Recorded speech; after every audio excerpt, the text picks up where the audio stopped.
Welcome back. You are listening to episode number 39 of the Cream City Club podcast. I'm Spencer Michaelis, and I'm here as always with Gunnar Amalunk.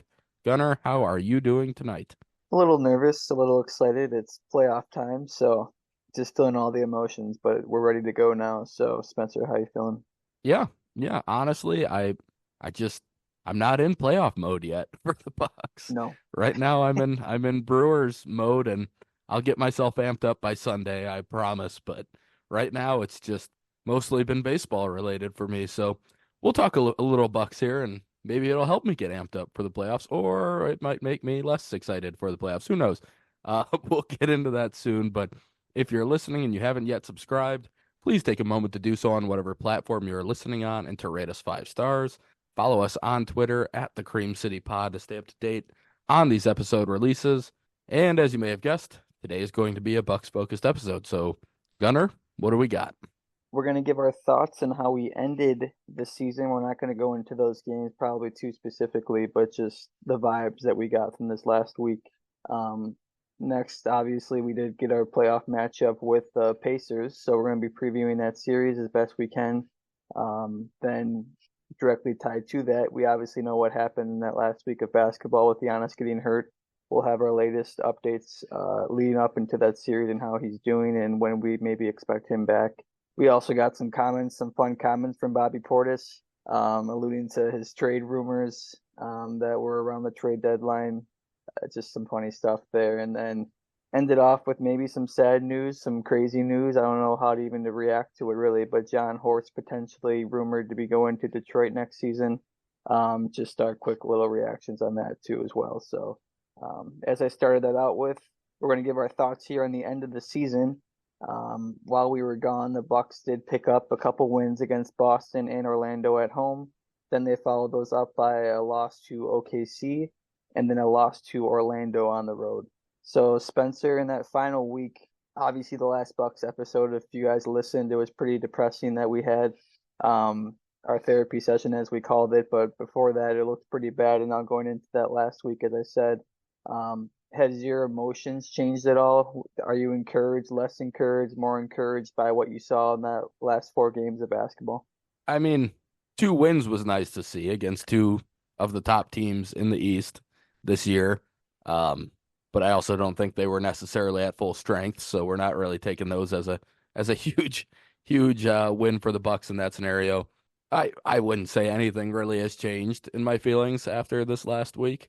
It was good to not see them go out on a complete, I mean, just a horrible last week of the season where you go 0-4 and are really limping into the playoffs, but it wasn't a great week either. And obviously the Bucks were dealing with their own injury, a big injury during the majority of this, and then on the other side, other teams were kind of resting their guys as well, though. So it wasn't exactly full strength for anybody. And I don't know. It definitely did not change my opinion on anything that was happening. Yet really, I'm in the same spot I was last time we recorded. Yeah. I kind of in the same spot. I think it was just a weird end because we obviously had that encouraging win to the Celtics or against the Celtics, excuse me, and then in that game you have Giannis get hurt. So your mind's racing, but we're blowing the Celtics out. It should be this great moment because we had this horrible week of basketball, and then it's like, oh my gosh, now did he tear his Achilles? Which I didn't really have that scare at all, but that was what Twitter was freaking out about, and that's at least fair because he was grabbing around that area. Then, of course, we find out that it might just be a calf strain. Soleus is what they called it. And we'll go into that a bunch later, I'm sure. But next game after we win without Giannis, which is going to be some foreshadowing. We're going to have to be doing that in the playoffs here, at least to start with, most likely. So you're feeling decent about that. Going to OKC, you punt that game. You said all pretty much everybody. I think it was just Chris and I don't remember who else played, but um, the starters played decent that played, and we pulled them in the fourth. We just weren't trying to win that game whatsoever. And then weirdly, into that last game of the year, I guess we can talk a little bit about the seeding shuffling of the lack thereof, if it happened, whatever. But a bunch of options that could have happened during that last day in Game 82 from a bunch of different teams. It seemed like the Bucks really did want to win that one. which is where I'm left with feeling a little bit icky about how the game went because if we're just talking about our game specifically, it did, like I said, seem like we wanted to win. Dame did not end up at all good in that one. I don't think that was solely on him, but he probably had one of his worst games of the year, and it wasn't super important game, but it was you're trying to win it and trying to get your second seed. Um, and then yeah, I mean, as far as the seeding goes, you end up losing embarrassingly. So now you're in danger of falling all the way back to four.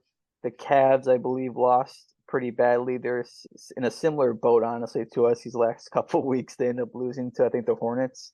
So that makes us solidified in the three seed. Then you're watching the Knicks game, and the Knicks barely pull it out against the Bulls, and they end up passing us for the two seed. So, um, in some ways, I remember Doc before that game talking about how this could be tied to his excuses. I'm not sure what it was. He always seems to prepare us for the worst moment possible if we were going to lose, but we did, and we did lose pretty badly. But he was saying that, look, if we lose, at least you get to know your opponent for the week, which I do agree with. That's something that we didn't have last year. You're looking at just a couple games before or a couple days before you're about to play the Heat, and you didn't know you're going to play the Heat until that last 2 days before. Then all of a sudden now you're scrambling to try to figure it out. So you did know that you're going to be playing some team if you didn't win that last game of the year. So um, ends up being Indiana.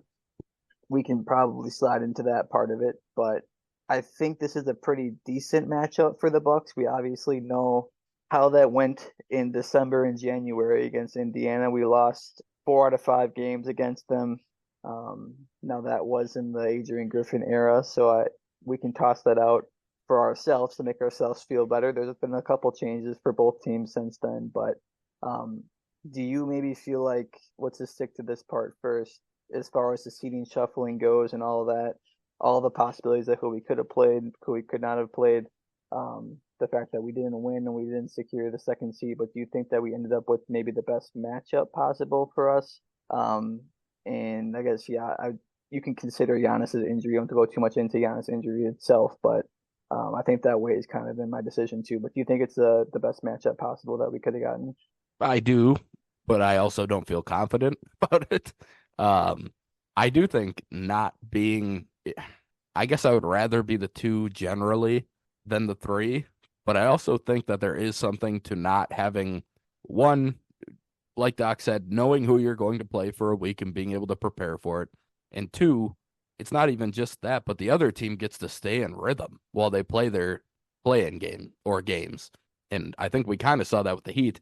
They got into a rhythm last year, and obviously Jimmy Butler just didn't stop his rhythm until later in the playoffs. But I do think there's a benefit to having both teams kind of on the same amount of rest, both teams in a very similar situation.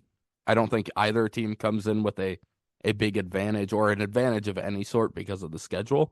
And I do think Indiana's probably amongst the best outcomes you could have had for the teams that were in that area that we could have ended up playing. Um, yes, the 4 of 5 is a tough. It didn't look great in the moment. It was frustrating in the moment. I don't think we're seeing the same exact type of play out of some of Indiana's best players at the moment, and maybe that changes. And I don't want it to change, and I don't want to speak this into existence, but Halliburton at that point in the season was a much different player than he finished the season. He was, when we went through that stretch against them, he was playing like a top 10 player in the league. Like he was really, really good at that point in the season.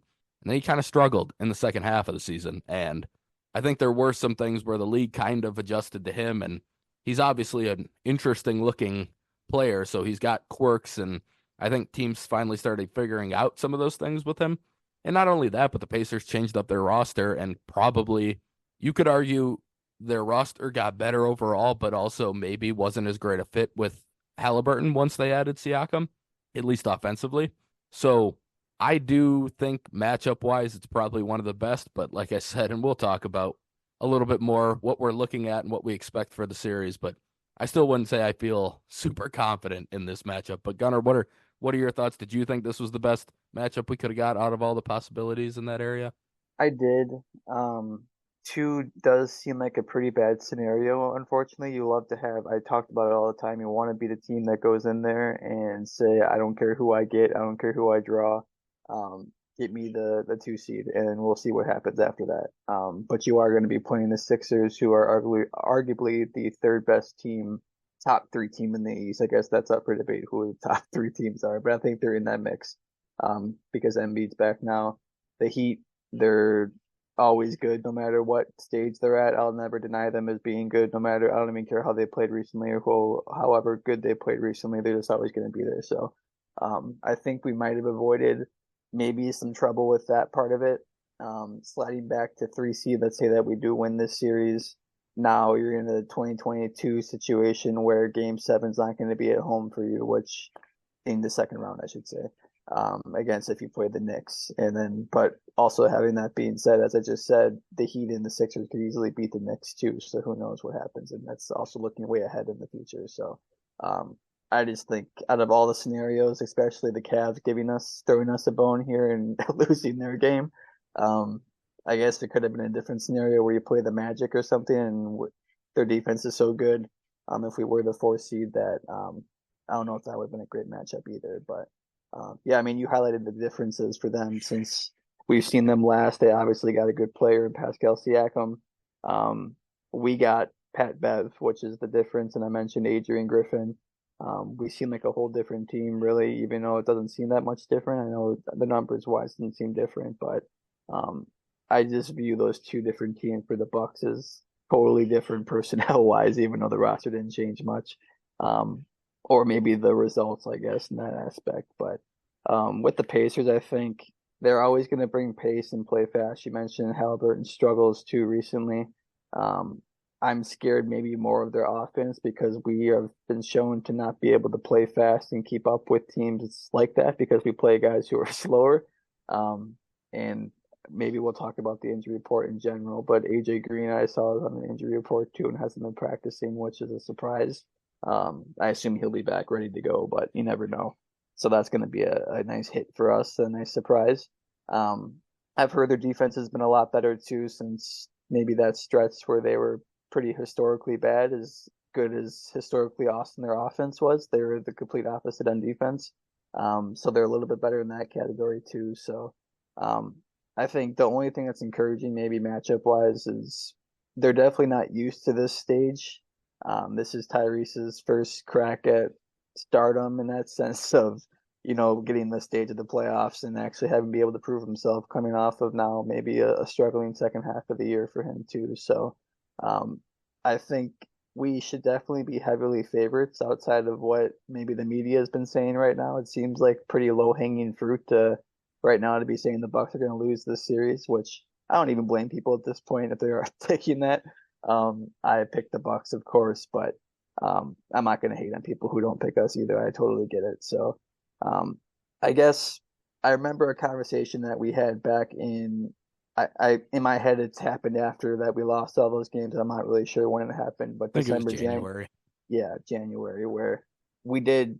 It was a hot topic because we had all those hot games against the Pacers. It's hot meaning fireworks fighting, um, and people really wanted that to be a rivalry. And I think we both said that if it's a playoff series and it's playoff time and we're getting chippy in the playoffs, then I would totally consider that a rivalry. But now, Spencer, that we do have this playoffs series locked in for sure, we are going to play them in the playoffs. Do you now think this is going to turn into just that? I think if it's a good series, then I could 100% see it becoming a true rivalry where teams just kind of hate each other and players hate each other. And we, the Bucks have already given the Pacers some ammo, and we'll talk about that in a minute. But the Pacers obviously had plenty to say back during their run of winning all the games during the regular season. It's, I almost now I hesitate. I think it kind of depends on how much Giannis plays in the series too. I don't know if it can become a rivalry if Giannis barely plays. No matter what happens in the series, I feel like you need the stars to be out there for it to really hit that point. And probably some good battles between the stars. And I'm imagining there won't be true fights or anything in a playoff series because that's just not where coaches aren't going to let players get into that situation very often because you can't afford to miss somebody for a game or two because of a suspension. But I I do think there's a pretty decent chance this does end up being a somewhat close series. And in that case, I mean, it wouldn't shock me if it becomes more of a true rivalry. So I guess I'll stick with where I was way back then and say, yeah, I think there's a chance of that. But Gunnar, what do you think? Yeah, I don't want to backtrack, but I do agree with kind of how you took it. Is like it has to be a good series and it has to be a nice battle. Just because we got the series now doesn't mean it's now we're fighting forever. Now I don't think it's that deep. Um, I think it got that deep pretty early on because of the play-in tournament too. So it's almost like you got a little mini playoff series, even though no one really considered it like that. But um, I also don't want to sound like the loser who's like, oh yeah, if we lose but we don't have Giannis, like you don't get your credit. Like you totally get your credit. I get it. That's Oh fine. yeah. But yeah, I don't think it's gonna be the chippiness that we saw either really that much. I think it's just gonna be good basketball overall. But I guess kind of tying to that, if those of you who remember Malik Beasley way back when we lost those back-to-back games in January, um, I think it went even slightly under the radar back then and should have gotten more news. I know we noticed it for sure, but he made a comment after that um, season series with them, and he said, "quote It's not going to be pretty for them when we play them in the playoffs, or if we play them in the playoffs." And almost like I think he guaranteed that we play them in the playoffs, which doesn't really matter if it's he might have manifested that, but um, I added this thing because I know Spencer and I maybe disagree on this a little bit, and I'm not a people who know I'm not a huge Malik Beasley fan at all. I don't think he's really a playoff player, but um, I didn't mind the comments in the sense that now you just got to show me more of that. Like you have to show me that you have to be ready for the playoffs. You have to show me that you're ready to play in the playoffs.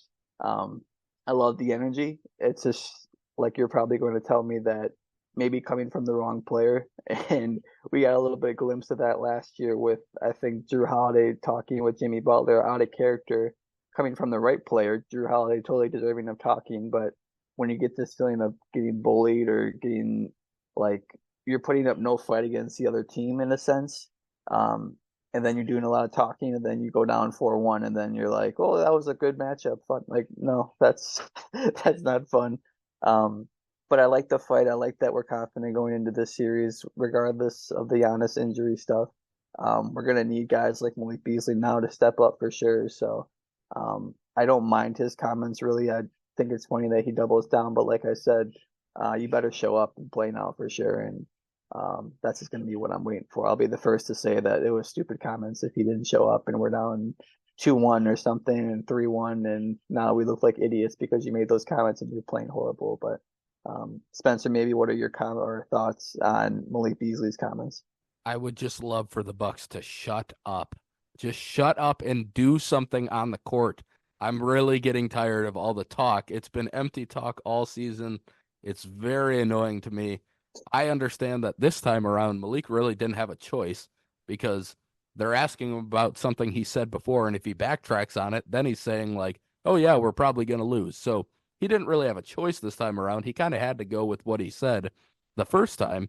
But that's why you don't need to run your mouth in the middle of the season. There's just no good reason for it. I know people like this stuff, and I know that it gets clicks on social media and it gets clicks on articles, and people enjoy like quote unquote beef between players and stuff. But man, the Bucks have done a lot of talking this year, and they have not done enough actual performing. And this just feels like another.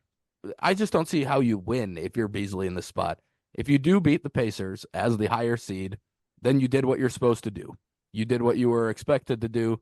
If you beat them, they're the younger team with no experience. You're the team with a bunch of experience. Nobody should expect the Pacers to go in and win, even though a lot of people seem to. On the other hand, if you lose, these comments are going to get thrown in your face forever. You're going to get ripped on. You're going to get made fun of. I don't understand why he had to say these things to begin with. I think it was in a Shams or a no, it was Chris Haynes interview back then, right before the All-Star break. I think he went on there to talk about his 3-point contest that he was doing, and then Mm-hmm. somehow it led into that, into those comments originally. But I don't know. I mean, if he backs it up and we win the series, then that's great. But I still think most people are just going to ignore it then. And if he doesn't play well and we lose the series, everyone's going to throw it in his face. So I just don't see how you win in that scenario. Um, I would say for the most part, I like when this will sound a little weird, but like for Patrick Beverly, that's his persona. Like that's what he does is talk like that. So for him to say those things, nobody's gonna bat an eye. he's used to things being thrown in his face. If it doesn't go well, he's done it before. He's had it happen before. But it's also just how he operates, and everyone knows that.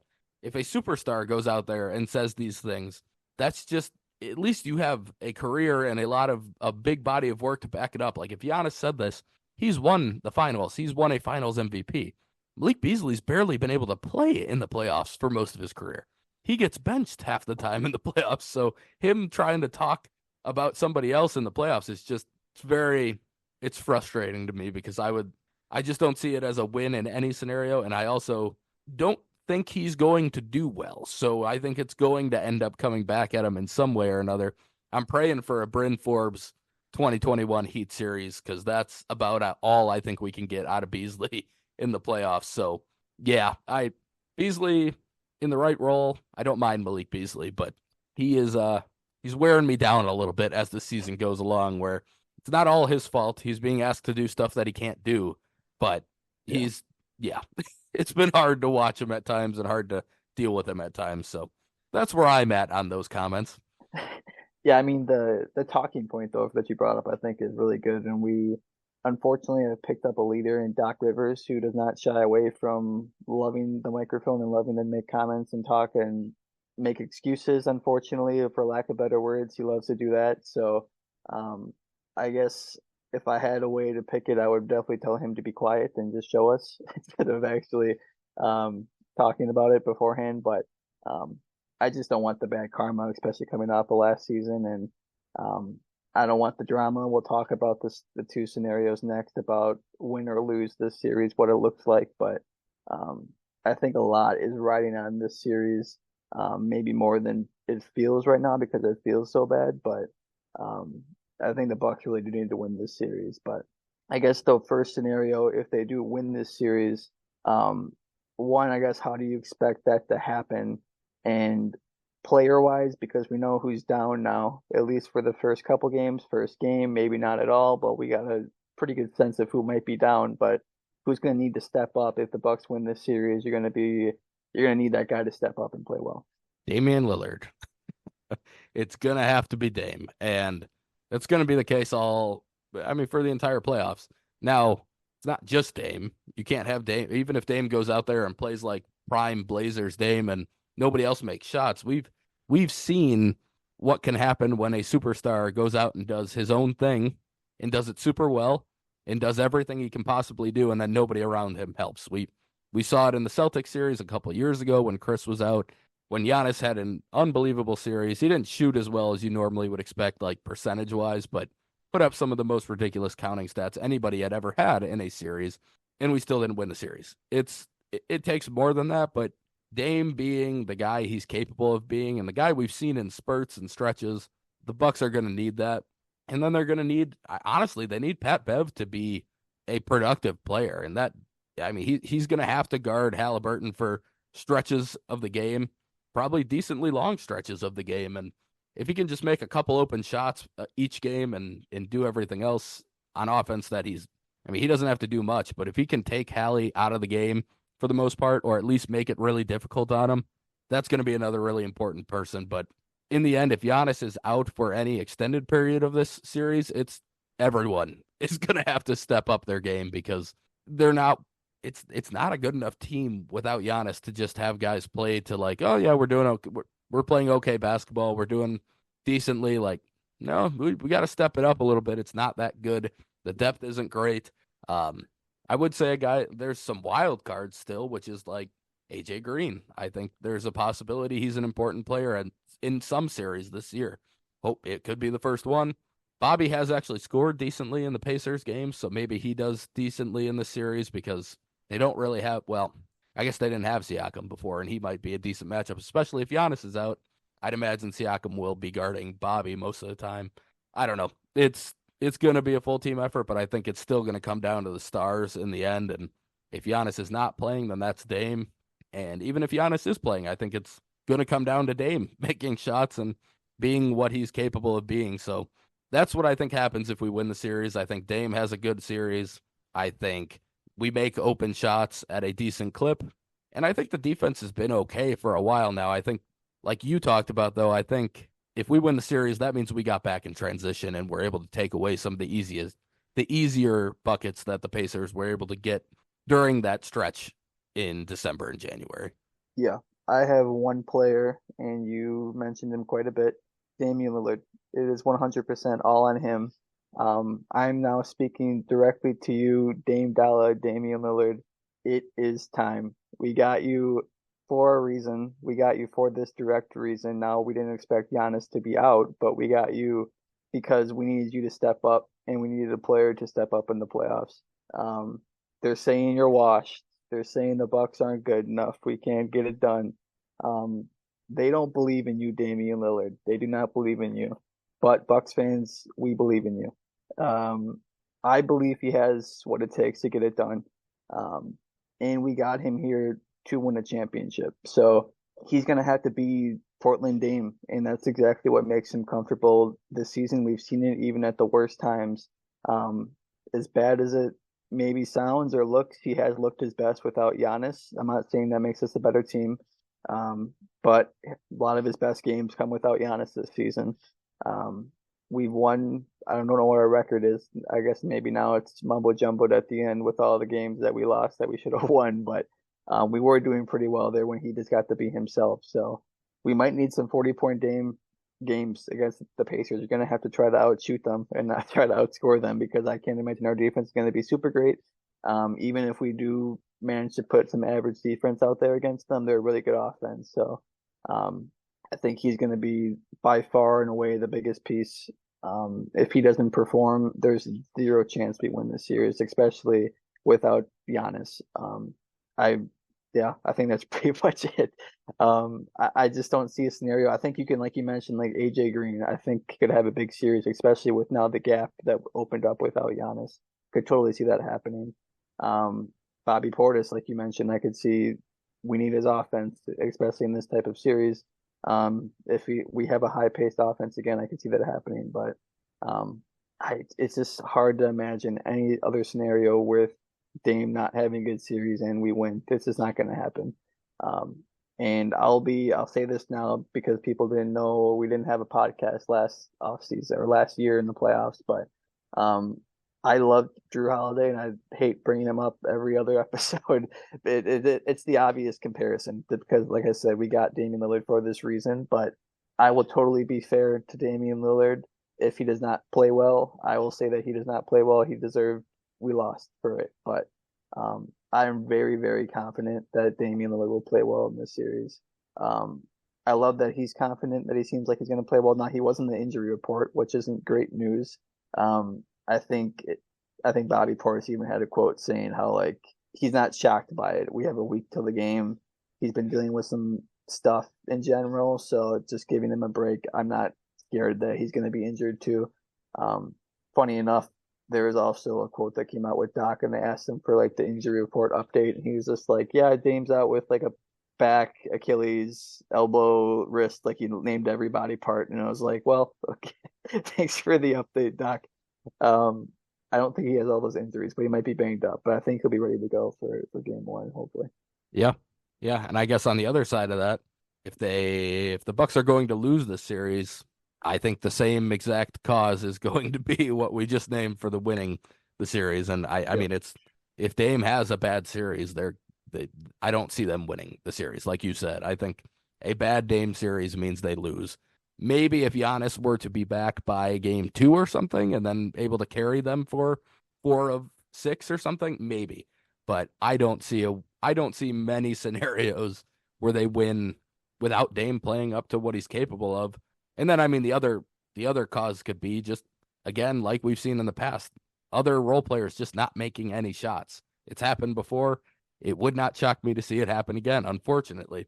It's also there's always a possibility that a guy like Halliburton does get back into a hot streak from where he was or back to where he was during that stretch of the season where he was putting up like 30 and 20 assists at times. Um, that is on the table. You can't rule it out. Obviously, he struggled lately, but he is a talented player. So you never know. Maybe somebody gets super hot, but I think if the Bucks' best players play up to their abilities, they don't lose the series. And if they don't play up to their abilities, they probably do lose the series. And I know that's super simple. It's not really high stakes analysis or anything that's gonna break the table or break anybody's mind or anything, but like it's I that really is what it comes down to for me. So Gunnar, you got anything else you think would maybe cause them to lose this series outside of those? It's going to be vaguely me saying defense, but I'm going to maybe take it more in a positive route because if you think back to when that bad time when we lost to those 2 games to the Pacers, and I just felt like the world was crumbling, and then we fired Griffin after a win, but I think it was during around that same time. It felt like he got fired for a bunch of reasons, of course. We're not going into that, but I think one of the reasons was because of the Pacers, and if their fans want to chew on that for some food and take that as a reward, go for it. I don't really care, but because I know that they're listening to this, that totally. But um, I think in a positive spin that I'm going to try taking on it is because all the changes that we've made defensively or tried to make is because of how we played against the Pacers. Our transition defense was horrible, and that is a team that will eat that alive if you don't have good transition defense. You cannot keep up with a team that runs that fast, um, and just constantly trying to move and take advantage of every little mistake that you make. And we've cleaned that up a little bit. Um, and I think just defense in general, we've been a lot safer on. We talked about rebounding all that time and being in better positions. I just think that was really our worst showing and our worst time in the year defensively when we were playing them. And now we've made all of those changes. We've tried to make those changes. We've seen it. We haven't seen it. But I just think opponent wise, maybe a good way to wrap it up is I think we've almost weirdly prepared for this exact matchup in a perfect but unperfect way. Um, and I'm feeling confident in that sense because if we're gonna beat anybody, I just feel like it's got to be them, and if we can't beat them, it was not going to happen this season. But I guess that leads us into we're trying not to talk about him because we wanted to make it a big section, but it's been very obvious. We've had to allude to it a couple times, but Giannis is out with an injury.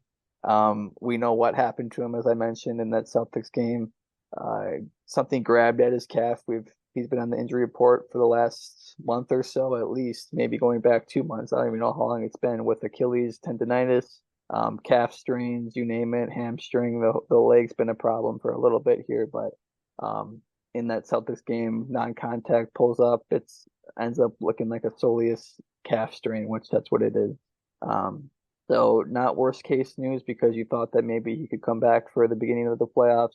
Um, which we'll talk about that. I actually don't know if I really even believe that he's totally out for game one, but that'll be another angle I take. But Spencer, how are you feeling, I guess, on Giannis' front as far as if he is out for you made a number of games. How long do you think we can survive without Giannis in this series?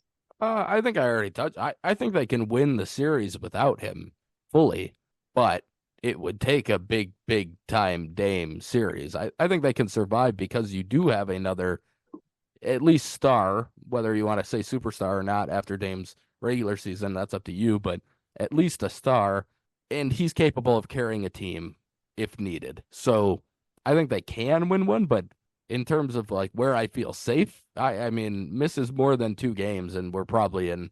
It could be a pretty tough spot to get out of at that point. Um, I will say I was thinking the same thing you just kind of mentioned. I'm not sure he's going to miss any games. And this whole news cycle kind of reminds me of before the finals a few years ago Yep. when everyone was reporting early on, like, yeah, he could miss game one, but he might actually be back early. And even Shams threw in his post that, Giannis heals at a different rate than most human beings. And so it kind of felt like he was somewhat hinting at the possibility that he would be back for game one, even with everything else. So that's I guess that's where I'm at, where I think they could survive it, but I don't expect them to have to. I think he's probably missing a game or two at most. But Gunnar, what are your thoughts on when you expect him back, and if the Bucks can win without him? Yeah, I think I'll get to if I can win without him second, but I think with like what you said, I have some optimism that he will be back for game one. Now that being said, I'm definitely leaning towards the cautious side of I want him healthy. I don't want Achilles tear because we pushed him or whatever the case may be. I think Giannis knows his body in that sense, so I'm not really concerned. I will listen to a Zach Lowe podcast too in the last week or so, and he had when it first happened, so it had to be last week. And he had a guy come on and talk about which everyone's worried about the Kevin Durant injury. And for those who don't remember, in 2019, he had a calf strain. There was a lot of drama if he came back too soon for the finals that year, and then he ended up tearing his Achilles. But whoever it was came on his podcast, an expert in injuries, said that that was a very rare scenario, and he looked at hundreds of injuries in the past where that was sort of an outlier in that aspect. But either way, I want to stay cautious of it. But the idea of why maybe the Bucks would do this is something that we could touch on a little bit. Um, Imagine being the Indiana Pacers and you have to game plan for maybe Giannis or maybe not Giannis. That sounds like an absolute nightmare. It's two different game plans completely. Um, Especially because I feel like game one in the past, I would say that does not matter very much, but I think in this series, game one's going to matter a good amount, especially being the home team knowing the ropes that we're probably on. I would say either with or without Giannis, it's going to be pretty important. Um, but either way, knowing that how heavy game one might be and how we need to get out to a good start in this series and really throw the first punch, any sort of mind game you can play with the opponent is a definite positive, and I'm totally fine with it. It's they're staying pretty much within legal rights, I think, too. It's you can't necessarily lie about an injury, but they're just putting enough doubt out there to be like, well, he's in question for, the beginning of the season or the series, so who knows what happens. But um I guess I've been trying to come up with scenarios too to answer the first part of the question of if we can win without him, and if we do win without him, what does it look like? Um I feel like say that he doesn't play and you're up like 2-0, do you even bring him back for a third game? If you look at the schedule now, we've got weirdly we have a Wednesday, Thursday break, and then every other game between well, that's between games two and three, so going from Milwaukee to Indiana, but every other game is one game. So I think even if you somehow get off to a 2-0 start, I think at that point you're almost playing like tie the series, and then Giannis will come back. Because I think that's how I would think of it in that way. But it's gonna get weird. I think if you even like a 1-1 series, I think he probably has to come back for game three because we really need him at that point. Um, it's just hard to guess with Giannis, like you mentioned, he's the Wolverine. If people don't know those X-Men movies, he literally his healing powers are unbelievable. Um, so it's just so hard to wrap my mind around what could happen or what doesn't happen. But I think it's possible we could win the series without him. Still, like I said, if Dame, I feel pretty confident. But if we have Giannis back, I definitely feel really confident in us. You just get really the scaries almost with when we talk about the last 5 years of Bucks playoffs and think about all the little knick-knacky injuries that we've had over the years. Giannis in particular can go back to 2020 when he first did it in that Heat series. Was never the same and couldn't come back, and then you lose embarrassingly in that way. It was the bubble, whatever. We didn't. I was upset, but it ended up not feeling that as bad. But 2021 Bucks lose Dante DiVincenzo early on. Maybe ends up unlocking something for us and ends up working out for us. But either way, we get an injury there. 2022, of course, Chris Middleton, and then last year Giannis, and which looks almost right now identical to what we're looking at here. Giannis got injured in game one of that series, so really bad luck for the Bucks, especially because I guess what I'm alluding to is because of last year. Giannis' injury really did hinder that series. I think the Pacers aren't as formidable as the Heat are against us, but I just think the Bucks, if we can have Giannis back, I really want him back. That's just my dumb take. No, I do think there is a difference too between losing Giannis in game one and not really having the time to plan for no Giannis, Yeah, true. and also having this full week where you do get to plan for the potential to not have Giannis. And I do think that's probably a little bit different than losing him in game one when it's really not even that it's not on your mind that you might not be playing without Giannis. So that at least gives me a little hope that they might be able to prepare a little bit better for missing him. But I do think that we end up seeing him somewhat early in the series. And if we don't, then hopefully I mean, we're going to need Dame, Chris, all those guys. Just they're going to have to be at their best, and they're all capable of it. The Bucks have a ton of capable players. We all know that. We've seen it in spurts from every single guy on the roster. Well, every single person in the rotation, I should say. We have seen stretches where Malik Beasley can hit 8, 9 threes in a game where that might actually make up for some of the defensive mistakes he makes and everything else he does that isn't necessarily great. He's capable of having big games where he might actually be valuable. So obviously every team can say that in a way, but the Bucks do have some of the higher highs of any team in the NBA with or without Giannis included. So it at least gives you a fighter's chance no matter what, but I'd certainly prefer to have Giannis in the series if possible. Um, but speaking of one of the guys who might help in a playoff series and might not, Bobby Portis made some comments. Again, we just always have to talk, apparently. The Bucks have to go on every platform and speak to people. But he made some comments about the trade deadline and some of the rumors that were flying around, and specifically, he talked about the rumor that the Bucks were looking to potentially trade him for Grant Williams. And if you recall, at the deadline, the rumor was that the Bucks wanted Williams and more for Bobby, which felt like a high asking price on my end, but whatever. So Bobby's quote here was, "When I got hints of it, I'm like, ain't no way I'm getting traded for, excuse my French. That's my guy. I love competing against him, but I shouldn't get traded for Grant Williams. That doesn't even sound right." My initial thoughts here are that Bobby, we have another clear sign that I think Bobby has a higher idea of his worth than what I think it actually is and what he brings to the table. Now, Grant Williams has plenty of issues right now, and the Rockets were happy to give up on, or not the Rockets, the Mavericks were happy to give up on him after half a season, which says quite a bit about him as well. He was clearly a problem for them, and they were willing to just kind of throw him away. I mean, they got PJ Washington, but they had to include him just as salary for more than anything else. It's I just for me, Bobby, I don't love Grant Williams, but for what the Bucks need, I I certainly wouldn't have hated the good version of Grant Williams on the Bucks. Um, Bobby does things that Grant doesn't do, and Grant does things that Bobby doesn't do. And depending on what team they're on, it could work better for those teams. I kind of felt like Grant would be a better fit for the Bucks than what Bobby is, and Bobby might have been a better fit for the Mavs than what Grant was. So it made some sense to me at the time. I don't know that I would have done it if it was just straight up Bobby for Grant, even with everything else, because I do think there's an element of like chemistry that Bobby has with the team that I do think you can't completely overlook. I do think the guys really like Bobby and like playing with him. So I do think you can't just throw that out for somebody who maybe is a slightly better fit, but I don't know. I just I don't even have too many comments on this. I Yeah. thought it was funny that he would even speak this candidly about a potential trade rumor and kind of just speak this candidly about another NBA player like he did. But Gunnar, what were your thoughts on the quote? Yeah, it was so random. I think it was kind of like the Malik Beasley comment where you said that he was on a press run to get to the 3-point shootout or whatever contest.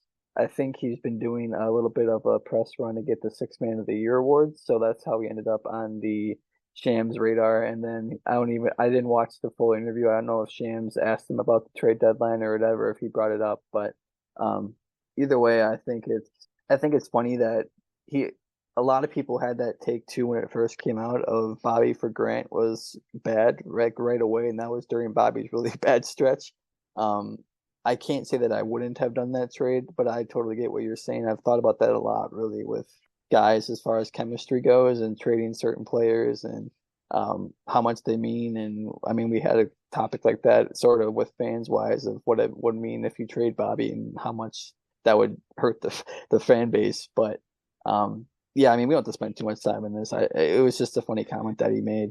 Um, I hope he plays better. It sounds like it's almost a motivating thing for him too, and he has had a good last week or so. I would say in general, when I've been watching him, it's not been horrible defensively, but offensively, he's really brought it. So playing with a lot more pace, catching and shoot threes, driving his little floaters, but making a lot more quick decisions, playing within the offense in general. So if it's a motivating thing for him and has turned his season around, I guess job well done, John Horst. But that will pull me in right into John Horst because we, of course, cannot avoid any sort of big news, random news, anything for the Bucks this season. There's always something every single week. I believe Mark Stein made an article or post about how the Pistons have some interest in naming or hopefully naming John Horst as their um, players of operations, President of basketball operations. president of basketball. I don't know why that looks so weird to me, but yes, essentially GM, but a little bit higher ranks.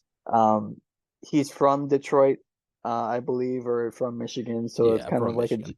yeah, so it's kind of like a dream job for him in a way. So there is a little bit of a threat there of him leaving for sure. It's not a nothing burger. I guess Spencer first maybe answer the question of why leave. It seems like a great the place to be in Milwaukee right now. You're competing for championships at the very least. You got a star Giannis who doesn't seem like he's ever going to leave. Um, why? Why would you even consider leaving the Bucks? Yeah, so I would say the main reason you would consider it if you're in Horst's position is there's going to be a lot less pressure if you go to the Pistons. You're going to have right now, you got to think about like it's a good position to be in. You're constantly competing for championships. You're constantly trying to keep Giannis here, but at the same time, you're constantly competing for championships and you're constantly trying to keep Giannis here. And that's what you have to base every move off of. That's hard because you don't get to we've knocked him at times for like not building the youth up as much, but also his main goal still has to be to keep Giannis here. So in his head, it's like if I have to give up picks and I have to give up young players to do that, that's worth it because that's what my job rides on right now. If you go to Detroit, your job is to start building up a team that has been god awful for a pretty good stretch now. You have a lot of draft assets available now. They've got some nice young players. You have a lot more cap space to work with coming up here soon. And it's your hometown, not hometown, but home state. Like, and if you get a president of basketball operations, the Bucks have not given him that title, which I do think is noteworthy because nobody holds it right now. And if they really, really don't want to lose him, they would give him that title because then nobody can interview him. But right now in sports, if you are getting a promotion, it's the same way in MLB. Teams are able to interview you without getting permission from the other team. So, like to go up a step from GM to president of basketball operations, unless I'm wrong, maybe I'm wrong on this, but I know it's this way in MLB, and I think it's the same in NBA. In the NBA, you can get interviewed without having to get the Bucks permission to do so because you're getting a rate or you're getting a promotion by doing this. He would make more money most likely. He would work in a place that he has less stress and less on his shoulders in his home state. On the other side, though, I mean, he is also in a very good spot with the Bucks. He's in a spot where he does have Dame and Giannis and Chris, and he does have a chance to go win more championships. And he does have ownership that's willing to spend quite a bit of money to keep a team together or to do what he needs to do to get his job done. But he's just kind of got to weigh all of those. But he also would have a lot more job security, I think, in Detroit. So you get fired from the Bucks in a couple seasons here after maybe a little downturn, maybe Detroit or maybe nobody is super interested in giving you that higher title at that point or giving you another opportunity, honestly. So in some ways he's probably got to weigh like, okay, what are the odds that we can keep competing in Milwaukee and this team is getting older. I don't have assets to work with. I have the money to work with, but it's also all tied up right now. So I don't really have ways to move it around very much, especially with the new second apron rules that we've gone through on other podcast episodes. If he leaves, I get it. If that does end up happening and the Pistons come with a bag and say, hey, we're going to give you a promotion, we're going to give you a lot more to work with, you aren't going to be as competitive right away. But long term, we've got as good a chance to compete as almost anybody, especially if we have a smarter person in charge than what we've had before. And Horst would be better at the job than what they've been employing as their GM and as their top guy in the front office. So it if you're in his spot, you got to think about it from his perspective. It would be an understandable move. It would look weird to like the 1,000-foot view where you're looking out and you're like, why would he leave the Bucks for the Pistons? But I think if you look a little deeper, you could see plenty of reasons why it would be enticing to him. So, yeah, Gunnar, I mean, if you have anything else to add on that regard or what you think he might be thinking if they do come to him, I mean, what are your thoughts? Yeah, you killed it. I won't add much more because I thought that's exactly what I was thinking too. But depending on how this season goes, if this man left me with Doc Rivers for multiple years and then hit the highway for to go to across the lake here, I will be very upset at him. I know we've had him on the hot seat, or at least questioned his hot seat, if it is hot or not, on recent episodes. But that's just kind of my thought on it. It's constantly going to be stressful here in this situation. He's made big trades. He's had to make big moves trying to keep Giannis happy. It seems like it's great on the surface. Like we said, it's you're up for championships, but really, it has to be so stressful. And I do wonder, I don't think that's the case, but if he did leave, it does kind of make perfect sense to be like, well, what coach gives me the best opportunity to win a championship this season before I go? Doc Rivers. I will do anything it takes to get him here, and then I will leave. Um, that has to be, it's not illegal, but I would be calling Adam Silver and saying this, we need to avoid this contract. This is impossible. Um, but anyways, on the other side of that, if he does leave, um, which I don't really expect to happen, but I think it's definitely a real threat. Do you think maybe our offseason plan would change at all? Now a lot of it that depends on how the season goes again, so it's a little bit too much of foreshadowing. We probably shouldn't have gotten this news before the playoffs, but um, would you expect our certain guys to get traded that wouldn't have gotten traded in a conversation now? Um, or do you think it's more of like the Bucks will just sort of keep on course a little bit? Honestly, I do think it's probably just premature for us to even have these talks because Yeah, I think we got to find out who comes in to replace them before we even consider what they. Most people who get hired, you're going to know like their tendencies, unless it's another first time person, which Horst obviously was. But I would guess the Bucks would be a pretty enticing job for somebody who wants to be a GM or a president of basketball operations, and it'd be my guess would be somebody who's already done it. So you would at least have an idea of like how they operate and what they might want to do. I guess without knowing who it is, I don't think it would change from the way I would imagine it's going to go right now, which is mostly to run it back. I really do think they're mostly going to run it back, short of, again, maybe a Bobby, a Pat, those types of guys being combined with picks at the draft. But for the most part, I think we're probably going to see a similar roster next year at this moment. So I would imagine a new person comes in and does the same. But it's also possible the owners would hire somebody with the intent of switching things up and trying to go a different direction. So if that happens, then that's probably where they would go. So I don't know. It's very hard to say without knowing anything about like you said, we don't know how the season ends. yeah, We don't know who's going to be the GM if he does leave. But I guess not knowing any of that, I would expect them to kind of stay the course, but it's very hard to say. yeah. It's so hard to say for sure. Um, I guess to end on it though, that is a really good point you made. Is why wouldn't we give him the title? And you don't really have to answer that because you did, but something maybe to leave on is why wouldn't we give him that higher rank? It seems very obvious. The guy who's accomplished a championship and everything. Why wouldn't you just give him that title? Seems a little weird in a way and a little fishy, but definitely leaving the door open for him to leave or the opportunity to leave, at the very least. So, Spencer, I guess I'll toss it to you first for random bucks finally for the first time. So, who do you got? I'm going with Mirza Teletovic. We haven't talked about him really at all. Honestly, I feel like he gets sort of a bad rep from Bucks fans that he doesn't necessarily deserve. He was shooting 47% from three his second season with the Bucks, and then he had a heart problem and he had to retire. Like, I don't know what else he was supposed to do in that scenario. He was brought in to make shots. He didn't do it super well his first season. He was fine from three, but he wasn't anything super special. But he was doing everything you would want him to do the second season, and then he just had a medical condition that caused him to retire. So I liked Mirza. The Bucks overpaid. It was the offseason of huge contracts that nobody deserved. That was the Delhi offseason as well.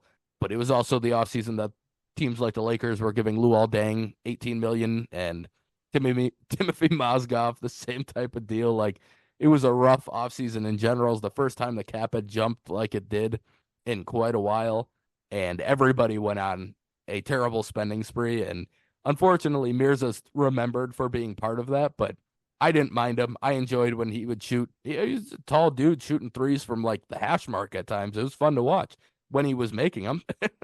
In that second year, he was making them. It was like 46 point something percent. I looked it up earlier today.